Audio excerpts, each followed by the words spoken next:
নমস্কার। সংগ্রামী যৌথ মঞ্চের পক্ষ থেকে আজকের এই যে ফেসবুক লাইভ আমাদের শহীদ মিনার অবস্থান মঞ্চ থেকে, সেখান থেকে স্বাগত জানাচ্ছি সকলকে। আজকে সুপ্রিম কোর্টে আমাদের ডিএ মামলার শুনানি ছিল এবং দীর্ঘদিন পরে যেসব তাবড় তাবড় আইনজীবীদেরকে দেখতাম রাজ্যের মানুষের ট্যাক্সের টাকা খরচা করে যাদেরকে দাঁড় করানো হতো, সেই মুখগুলোর বদল ঘটেছে সরকারি পক্ষের আইনজীবীদের বক্তব্যের মধ্যেও।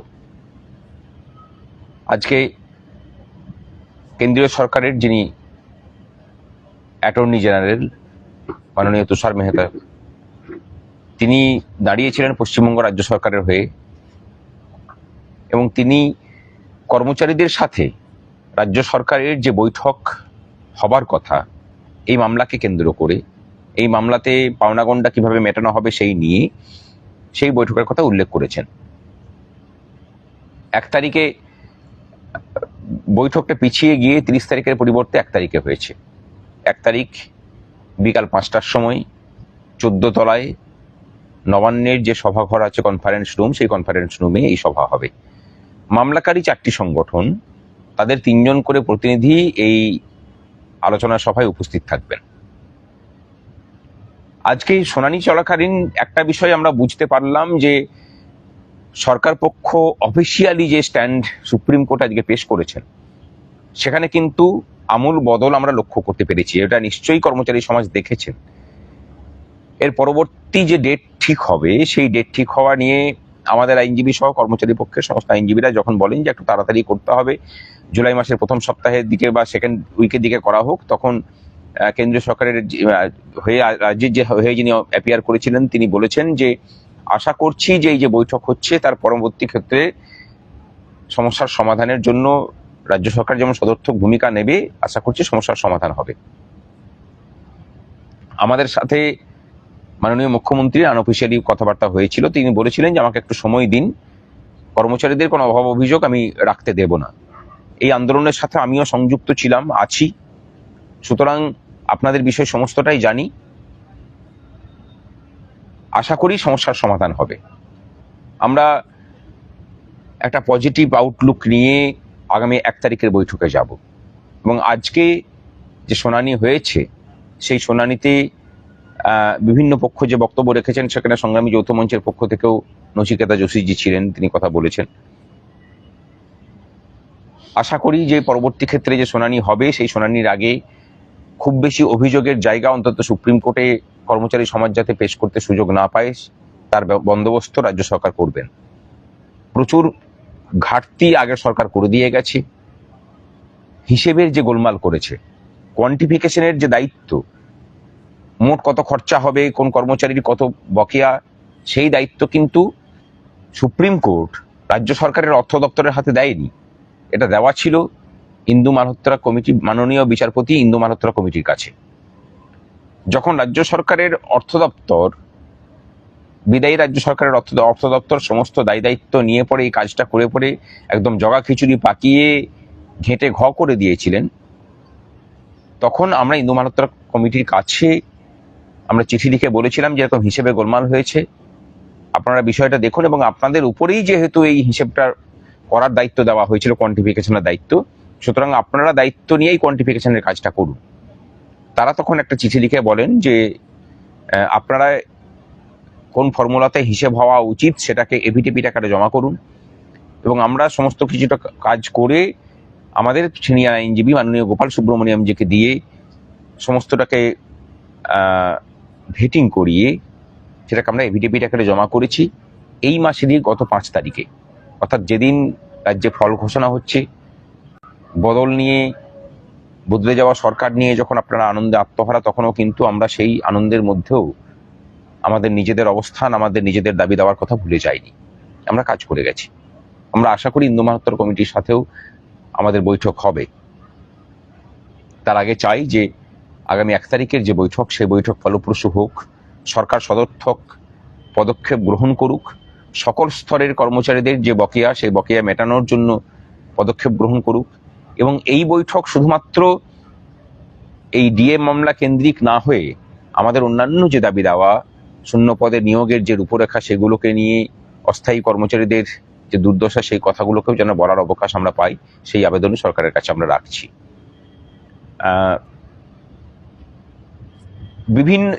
বলতে গেলে বিভিন্ন ধরনের কথাবার্তা কর্মচারী সমাজের একটা অংশ করছেন, বলছেন। আমরা জানি তারা কারা, তাদের অবস্থান কি ছিল। এদের অধিকাংশটাই সেই গোত্রে পড়েন যারা চাননি যে আগের সরকারটার বিদায় হোক। মতাদর্শগতভাবে কোন কোন জায়গায় তাদের অবস্থান করছেন সেটা নিয়ে আমরা বলছি না, কিন্তু আপনারা না চাইলেও মানুষ চেয়েছেন, কর্মচারীরাও, অধিকাংশ কর্মচারী চেয়েছেন, কর্মচারী সমাজ চেয়েছে, তাদের পরিবার, তাদের পরিজন, তারা সকলেই চেয়েছেন, এবং আমরা সক্রিয়ভাবে সেটা চেয়েছি।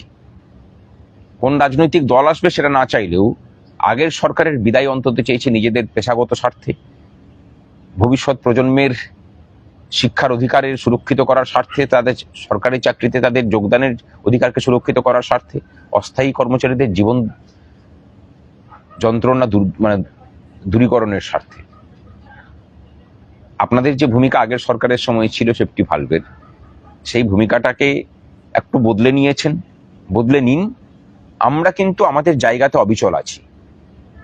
সকল দাবি দাওয়া নিয়ে আমাদের যাপসীন লড়াই, সে লড়াই চলছে, চলবেও। আমরা প্রতিদিন লড়াইটাকে যাপন করি। আমার পাশে চন্দন আছে, চন্দন চ্যাটার্জি আমাদের অন্যতম নেতৃত্ব, সে কিছু কথা বলবে। নমস্কার। গোটা বিষয়টাই আমাদের মুখ্য কনভেনার ভাস্কর ঘোষ বলেছেন।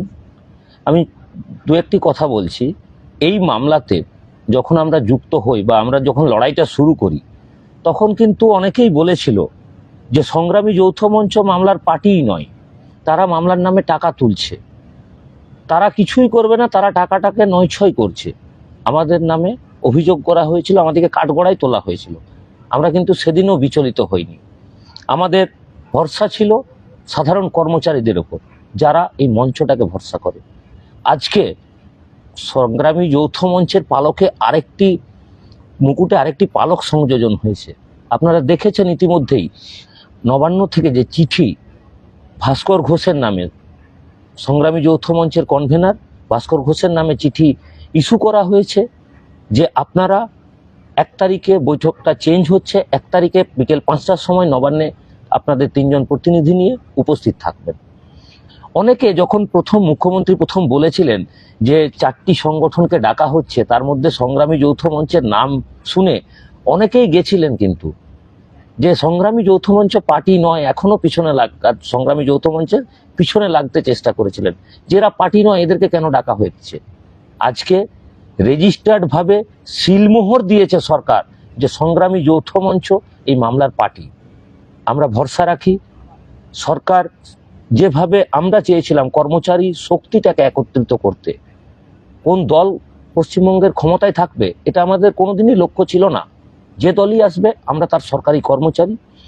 আমরা আগামী দিনেও চাই কর্মচারী যে ঐক্য, সেই ঐক্যটা এতটাই প্রতিষ্ঠিত হোক যেন আমরা আমাদের বলে মানুষকে বোঝাতে পারি, সমাজের যে কাজগুলো বাকি রয়েছে সেই কাজগুলো করতে পারি, এবং যে কোনো সরকার কর্মচারীদের ওপর নির্ভরশীল হতে বাধ্য হয়। যারা সমালোচনা করেছিলেন, যারা বিভিন্ন রকমভাবে এই মঞ্চকে গালিগালাজ করেছেন, দুর্নীতির কালি ছিটিয়েছেন, তাদের উদ্দেশ্যে একটা কথাই বলবো, আপনাদের শুভ বুদ্ধির উদয় হোক। সংগ্রামী যৌথ মঞ্চ যে জায়গায় ছিল আজ তার থেকে অনেক মহিরুহে পরিণত হয়েছে, এবং আগামী অদূর ভবিষ্যতে পশ্চিমবঙ্গের বুকে অরাজনৈতিক সর্ববৃহৎ সংগঠন হিসাবে প্রতিষ্ঠিত নিজেকে করবে। আমরা তার জন্য দায়বদ্ধ। আমরা চাই সমস্ত সেক্টরের কর্মচারীরা একত্রিত হয়ে আসুন, এই মঞ্চকে আরো শক্তিশালী করি, কর্মচারীদের দাবি দেওয়াগুলোকে যাতে আমরা বলতে পারি। ডিএ মামলা নিয়ে মুখ্যমন্ত্রী বলেছেন, আমরা কিন্তু নিজেদের থেকেও আমরা বরাবর বলে এসেছি যে অস্থায়ী কর্মচারীদের স্থায়ীকরণ এবং যে শূন্য পদগুলো রয়েছে সেখানে নিয়োগটা করতে হবে। আমরা আশা রাখবো সরকারের কাছে, সরকার বার্তাও পেয়েছি, সরকারের টিভিতে দেখেওছি যে মাননীয় মুখ্যমন্ত্রী প্রত্যেকটি দপ্তর থেকে কত শূন্য পদ রয়েছেন সেগুলোর খোঁজ খবর নিয়েছেন। আমরা আশা রাখবো অস্থায়ী যারা আছে, বিভিন্ন যন্ত্রণায় ভোগ করছে তাদের বেতন কাঠামোটাকে সঠিক করুন এবং তাদের আগামী দিনে যাতে তারাও পশ্চিমবঙ্গের সরকারি কর্মচারী হয়ে এই সরকারটাকে এগিয়ে নিয়ে যেতে একদম ভেতর থেকে কাজটা করতে পারে এই ইচ্ছায় তাদের সেই বেতন কাঠামোটাকে সক্রিয় করুন এবং শূন্য পদগুলোকে নিয়োগ করুন। আর সমস্ত কর্মচারীর কাছে হাত জোড় করে একটাই আবেদন করব, সংগ্রামী যৌথ মঞ্চের সাথে যুক্ত হন, ভরসা রাখুন আগামী দিনে লড়াই কিন্তু এই সংগ্রামী যৌথ মঞ্চই করবে কর্মচারীদের স্বার্থে। শুভরাত্রি। শুভরাত্রি।